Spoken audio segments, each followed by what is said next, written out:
I have been with my husband for 8 years, married for 5, and he watches your show daily. He tells me a lot of what you talk about on the show, and he always tells me pretty much that women are evil and go back to the father, forgive your mother, which kind of goes into what I'm going to ask today. My husband has another child from a previous relationship, and that we are currently separated, but we still live in the same household because we do have a small child together as well. This relationship, there's been a lot that's gone on, and this is why we still, not just a small child, that we still share the same residence, but I do 100% love my husband. I don't see myself without him. He doesn't think that, but he tells me basically since he's been watching your show that I need to forgive my mother, I need to forgive my parents, which I've explained to him that I have. Neither of my parents raised me. My grandmother raised me, and I've forgiven my mother, I've forgiven my father, and unfortunately, because of their circumstances, their mothers have failed them as well. So I understand and I see where they lack in being parents to me as well. My husband believes that because my mom still annoys me in certain instances that I haven't forgiven her, which in sense he says that the things that we have gone through has made me a lot more resentful to him, has made me a lot more angry to him. He says that I stay in my thoughts and that I don't need to forgive him for his discretions, including infidelities and lies, but I need to forgive my mom. And I explain to him constantly, I've forgiven my mother. I've had talks with her. My sister and myself have helped her financially. It does get annoying, but in reference to everything she's done to me, I've forgiven her. I just keep my distance at times because she's very annoying. He kind of uses the sentence that I stay in my thoughts, I stay in my feelings, I'm emotional, which over the years I've toned down my emotions quite a bit because I've noticed that I don't want to be angry with him. I don't want to destroy us. I want us to communicate better. I want us to do well because I have seen where though in my youth and in the past that there has been a lot of anger, and I don't want to continue to hold on to that anger. And now listening to you, it's certain things that ring very, very true to my heart, and I understand it and I see it more. But I don't know if he's using these sentences as well in reference to trying to get out of his, in a sense, hot water and just use my mom as, forgiving my mom as me being in my thoughts, or is it him as well that I need to forgive going forward to continue our marriage? And so your question for me is what? How, if I've already forgiven my mom, how do I move forward in my marriage when the problem that we've had basically is also with his other child's mom? What is the child mother doing that makes you upset at her? They have exchanged inappropriate photographs. Well, she's exchanged with him inappropriate photographs at his request. He's promised her certain advances. She has at times threatened him with child support, disrespected the marriage, used the child to kind of hurt him in a sense because she's still in love with him. Did you know he had another child before you married him? I did, yes. And why did you marry him knowing that? He seemed to have all the qualities of being a good man, a good husband, a good father, and because something he did in his youth, I didn't want to hold that against him because I know where we came from Baltimore originally, and it is not the greatest of places. You literally can become a product of your environment if you let it. It can destroy you. Basically, when we were in Baltimore, he was a part of the lifestyle there, but he has since grown and shown and proven that he is way much of a better man and deserves so much more. But he still had another child already. Why would you want to come between that child and the child's father? Back then, I didn't see it as coming in between because I understand. he still took care of his child. Yeah. And you're right. I We just, don't see what we are doing in that fallen state. Have you gone to your mother and forgiven her? I feel as though I have on multiple occasions. So I So, feel as though so it's all forgiven. have you gone to your mother and forgiven her? I feel as though I have, yes. But have you done it? Yes. You have gone to your mother and forgiven her? In person, no, because she lives in a different Have so you I've done this by phone. you phoned your mother and forgave her? Yes. You said to her, I'm sorry for resenting you. I realize you can't help it. I did say those words exactly, yes. You told her you were sorry for resenting her? I did, yes. How about I told her I apologize for being angry with her. I apologize for the hate that I've had for her. And how about your father? We never get to have that conversation because my dad is still, he's on drugs, so he's still out there, and it's very hard to have those conversations with him. Have you tried? I've tried, yes. You went to him to forgive him, and he was high. You couldn't do it? He did not want to have that conversation. He wanted to change the subject or go somewhere else and didn't make himself available at times. And because your grandmother raised you, have you done that with her too? I have, but she's no longer here with us. So you went and forgave her before she expired?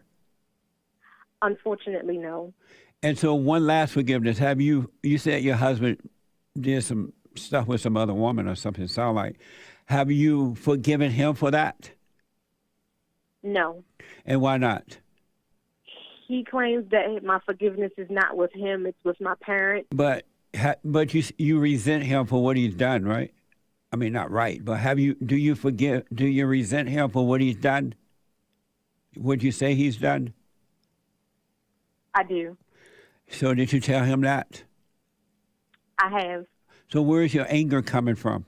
I'm trying to let a lot of it go, but it's more along the lines of the fact that the person that I feel as though he portrayed me with is going to constantly be a factor for a long time to come because but why they would have to you? share a child. Why would you think that when that doesn't exist right now? He still has to constantly deal with this woman because of the child. Why did you forgive the people you say you have forgiven? With my parents, it's been it's not so much of it is their fault, but it's not their fault. They can't help what they do. But when it comes to my husband, he's apologized. He's at sometimes made me feel as though it was my fault he's done what he's done. So it seems more as though he had a choice in what he did and they did not. Well, no one has a choice in doing that or not. Nobody is in control of themselves at all. They're either controlled by evil, the thoughts and the feelings, or they're controlled by God, which is love, right? So no human being is in control of what they're doing. I recommend you still forgive your husband so that, and I like the fact that you guys are still staying in the same house in order to be there for your child, right? I recommend you forgive him. That doesn't mean you got to sleep with him again and all that. But in order for it to work, you need to forgive him. Otherwise, you're not going to be able to stay in the same house with him. You got to forgive him. Not right what he did, if he did that, but he couldn't help it. Forgive him so that God can forgive you and give you perfect peace. And when you deal with situations in life, you'll find yourself dealing with it in a perfect way and not overreacting, but overcoming. And you'll be able to deal with every situation in a perfect way. You would not resent the person or yourself, and no one can bring out something in you that's not there. So the anger you feel is your fault. You have not forgiven. And if that anger wasn't there, your husband could never bring it out no matter what he did. You can have peace within you, and that way you and your husband can work in the right way until the child is of age. That boy and that girl, your daughter, the daughter need love. They need the love of the father, and they don't need anyone or anything to come between that. It's about to get a lot harder because his son is coming to live with us. And so why would that be harder? Because I know there would be more contact with the son's mom. But that's just, once you That's the thing you have to deal with because you married a man who already had a child, right? I want to encourage you to drop the anger. You just can't drop it yourself. Once you see that you're wrong for resenting this man, and do the silent prayer, be still, and just God would take the spirit away from you. And even if the child is living there and he has to communicate with the mother, you won't feel anything about it. But as long as you have the anger, you're gonna feel something about it, and you'll make it hard on the child and the father. It won't work because the devil is messing with your mind. Because even if the husband can see clearly that he's never going to do that again, and he never does, you're not going to believe him if you're angry and unforgiving. I said that's basically where I am with that one. It is in my thoughts that I don't know if I can trust him. Right. Again. And that's what the devil wants. Those thoughts that you're having are not your own. And so the anger, which is the nature of the devil, and the state that you're in, the devil is using thoughts to manipulate and make you do and act in ways that you wouldn't ordinarily do and act if you had love. And you have to take full responsibility for everything that is happening to you because you got into the situation with a man who already had a child. The devil lied to you. You believed the lie. And if you take full responsibility for your action, it doesn't matter what anyone else does or say, you will be fine because you admitted that you were wrong in your action. You couldn't see what you were doing at the time, but you were wrong, and you admitted it to yourself. You don't have to tell the world, but you admitted it to yourself, and admitting it would cause you to overcome it. It's not your husband's fault that you ended up with him. It's your fault. And it's not your fault that he ended up with you. It's his fault. But you, in order for this thing to work at all, and you're trying to live there and be there for your daughter, and now the son is coming, you must forgive him. That doesn't mean you got to sleep with him. That doesn't mean you got to do all that. But you must forgive so you can have peace. It's not you, Sandy, at all. Stop identifying with the thoughts and the feelings. It's so not you. It's just not you at all. That's why we are not supposed to identify with anything but God, not our thoughts, not our feelings, not our vices, none of those things. We're none of those things. And God is not holding anything against us at all. He doesn't make us feel guilty. He doesn't judge us. He is of love. He loves us. He knows why we're doing things and that we can't help it. That's why he made a way for us to return to the Father. The one thing I was thinking during the break that I highly, Mamma mia, hola, sisiga, gracias, recommend is that you stop identifying with thoughts and feelings. And so let's say his son come to live with you guys, 10 years old, and your husband has to communicate with the mother sometimes, or however often. And when he's communicating with the mother, the thoughts and the feelings are overwhelming. Satan just tell you, oh, he's cheating with her, he's this, he's that. I highly recommend you let yourself, which is not you, but let yourself feel all that. Don't defend it. Don't protect it. True courage is to let that happen so you can overcome the not you, the ego. Because you're not protecting you, you're protecting the devil. Do not protect the ego. Let it happen. Face it. Let it happen so it'll die. It's like if someone says something bad about you, or this woman was talking about you, and the devil like, oh, she said all these things about you, and then you start feel anger, or you feel fear, or you feel whatever you're feeling. Let that happen. That's what true courage is when you can let the ego die, because that's what the children of the lie are doing for you. They're causing you to see what's in you, and it's not you. But most people protect that, and that's why it continues to live forever. But you let that be. Feel the pain of it, knowing that it's not you, and it will disappear. But if you protect that ego by trying to make your husband not talk to her or thinking bad of the woman and your husband, then you will suffer for the rest of your life because the devil will have made a home in you and he will stay there. You are not those thoughts and you're not those feelings. So true courage is not to protect the thoughts and the feelings.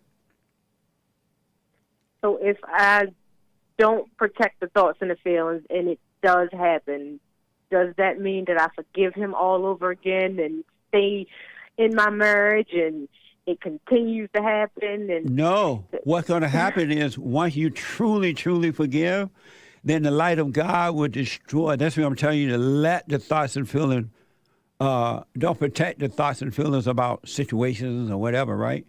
But once you forgive, you never have to forgive again because there is no anger in you. You live a life of forgiveness, but you also see what to do in the situation. You see if you need to leave or you need to stay. You would see what to do. And it would be clear, it'll be without a doubt, it'll be no judgment, no anger. But if you make decisions based on thoughts and feelings, then it will always be the wrong decision because it's the devil who will make the decision for you and you think that is you. But in the light of God, God will make the decision for you and it will always be perfect. And I know it some part of me 100% believes that because that's probably why I haven't left now because this literally happened while I was pregnant and giving birth to my daughter. So this is definitely something that I've been sitting on for a while. And if it was just only her that I was literally looking at in reference to the situation, he's purchased flowers for an ex-girlfriend. He's talked on the phone with many ex-girlfriends in inappropriate ways as well. I've never left him. I've been angry with him. I've treated him bad, but the resentment was there. Yeah. So I definitely need to let the thoughts and the feelings go, and hopefully that will give me the answer that I need because I don't like the person that I am when I am angry with him. I don't like feeling uncomfortable. I don't like being resentful. It's not a comfortable state, and I know it's not right. It's 100% wrong because it doesn't feel right well at all. Yeah. So I know it's not right. I just haven't left because when I took my vows, I 100% believed in them. I may have done other things in my marriage that may have gone against the marriage, but I've never stepped out. I've never talked to another man. But which is worse, the man that step out or the woman that hate the man for stepping out? The hate. Yeah. The hate is worse than any vice, any stepping out, or anything. That's why we can't judge one another, because the person that has to hate is a murderer. The person that has to hate is a Satan. Satan is his or her God. And so even though the husband should not be doing those things, you're worse than him because you hate him. And you think that these things are happening to you. Your husband is not doing it to you at all if he's doing those things. You're doing it to you by listening to the devil. What he's doing is on him. It has nothing to do with you. But because you're worshiping the devil, your pride, which is the nature of the devil, makes you think it's happening to you, and it's not. No one has ever done anything to you. The only thing that happened to you was when your parents were not of God, when they were not the light, and you couldn't see the right way to go. You became angry. Other than that, nobody has ever done anything to you. It just feels like it because you identify with the nature of the devil, thinking that is you. And when people try to hurt you or do things to you, they are doing it to themselves. That's how they are. They're just trying to find other devils to worship with, to hurt. Sandy, so are you still mad at me? No. You're not mad at me anymore? I'm not mad at you, Jesse, no. Why were you mad at me before?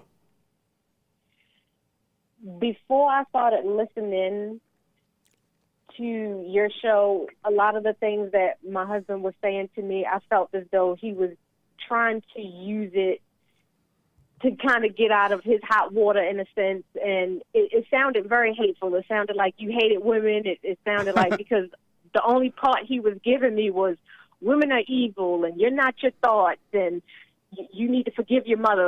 That's what he kept saying every single day. You need to forgive your mother. You need to forgive your mother. And it was very, very annoying. It's like, there's nothing left for me to forgive. I've forgiven my mother. And then after, like I said, some deeper research within myself, it's not the fact of her not protecting me, her not being there, her not raising me. It was the fact that she thought she could come back and bogart her way in. Right. So there was some truth to that. So it's like, okay, that statement may have come true. So, okay, that's one thing that I can check off his list, is not trying to use it against me in a sense or control. Then it went forward to the women are evil. If I take myself emotionally away from the whole you calling me evil part, then the things that I've seen myself being a woman, being in, girl world in a sense, dealing with other women in the world, from work to personal to just out in stores, I see so many women who just don't respect themselves, don't love themselves, have so much hate. There's a moment where, though, with COVID, you ask one woman to step back, maybe, give me a little bit of personal space, and she literally went crazy in reference to the, wow, you got safe, and just, you could see the evil being spewed from her mouth. It was like she had a demon in her eyes, and it was like, I see it. So let me ask, nobody wants to deal with women. Do you think I still hate women? I do not think you hate women, no. Nice. Well, listen, you haven't seen anything yet. Here's what I recommend. It's been amazing talking to you. I got to run, do the silent prayer, watch the thoughts, and everything will happen for you. It's going to blow your mind. Amazing. And don't forget to like, follow, tweet, subscribe, and share the Jesse Lee Peterson radio show, folks. We really appreciate it. We are at war. It is a spiritual battle for the soul of America. And it's going to take all of us to do it.